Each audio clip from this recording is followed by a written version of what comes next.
1918 წლის 26 მაისი.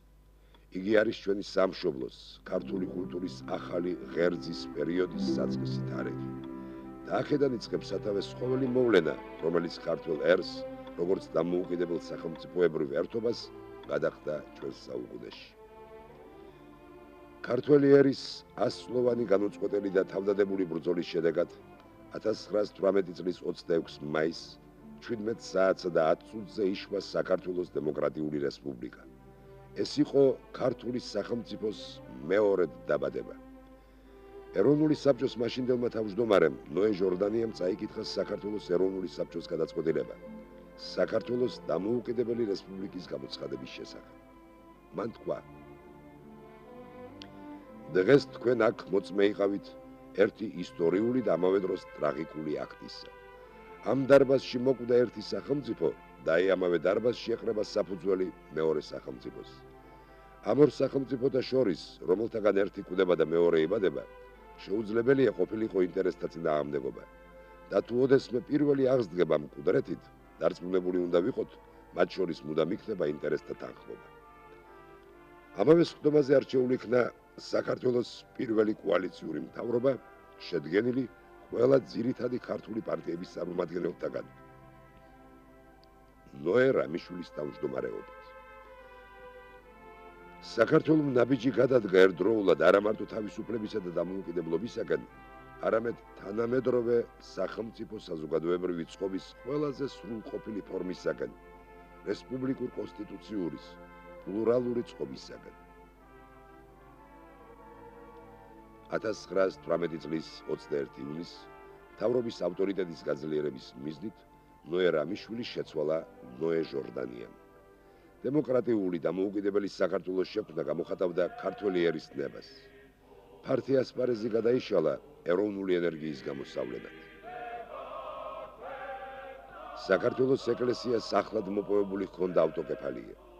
მზაკრულად მოკლეს მისი წინამძღოლი კირიონი, რომელიც ამბობდა, რომ მხოლოდ თავისუფალ საქართველოში აღორძინდება, ამაღლდება, გაფაქიზდება ძალთა განწყობილება.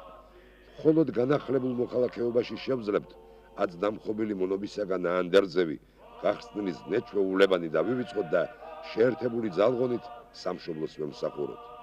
იმედი უნდა ვიქონიოთ, რომ თავისუფალ საქართველოში თავისუფალი ეკლესია შეძლებს აღუზარდოს სამშობლოს ღირსეული მოქალაქენი მტკიცე ქრისტიანულ ზნეობის ნიადაგზე.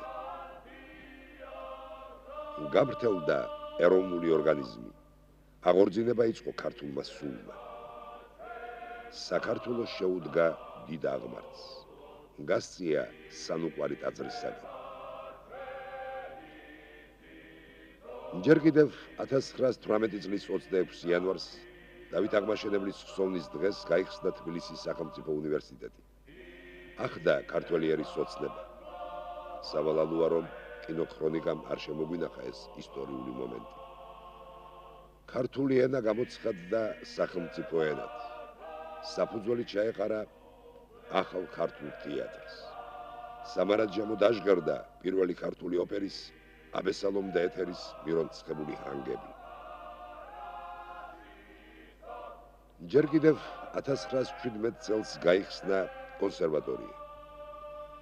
ამჟამინდელ რუსთაველის თეატრის სარდაფში ხელოვანთა კაფე ქიმერიოში აჭაშნიკებდნენ თავიანთ სიტყვის ზალას ცისფერყანწელები. ლადო გუდიაშვილის, დავით კაკაბაძის, სუდეიკინისა და ვალიშევსკის ჯადოსნური ფუნჯით მოხატულ დარბაზებში უზიარებდნენ ერთმანეთს ქართველი და რუსეთიდან ლტოლვილი სიტყვის ოსტატები. 1920 წლის 7 მაისს საბჭოთა რუსეთმა სცნო საქართველოს დემოკრატიული რესპუბლიკა და მასთან დასდო ხელშეკრულება. ბევრი რამ მოუგვარებელი და მზრუნველი თვალის გარეშე რჩებოდა. 100-წლოვანი მონობიდან თავდახსნილ ერს დამოუკიდებელი ცხოვრების ტრადიციები დაკარგული ჰქონდა. სოციალ-დემოკრატები ჯერ კიდევ ეროვნულ მოძრაობაში მთლად ვერ გადართულიყვნენ. როგორც გერონტი კიკოძე გადმოგცემს, ნოე ჟორდანია ეროვნული გრძნობები დაიმუხტა დამოუკიდებლობის მიღების შემდეგ და იგი უკვე გარეგნულად იყო სოციალ-დემოკრატი, ისე როგორც საუკეთესო ღვინო ძმრის ბოთლშიო. 1919 წლის 14-16 თებერვალს გაიმართა დამფუძნებელი კრების არჩევნები, ფარული და საყოველთაო კენჭისყრით. აშკარა უმრავლესობით გაიმარჯვეს სოციალ-დემოკრატებმა და შექმნეს ერთპარტიული კაბინეტი. 1921 წლის 27 იანვარს საქართველოს დემოკრატიული რესპუბლიკას ცნო ევროპის სახელმწიფოთა უმაღლესმა საბჭომ.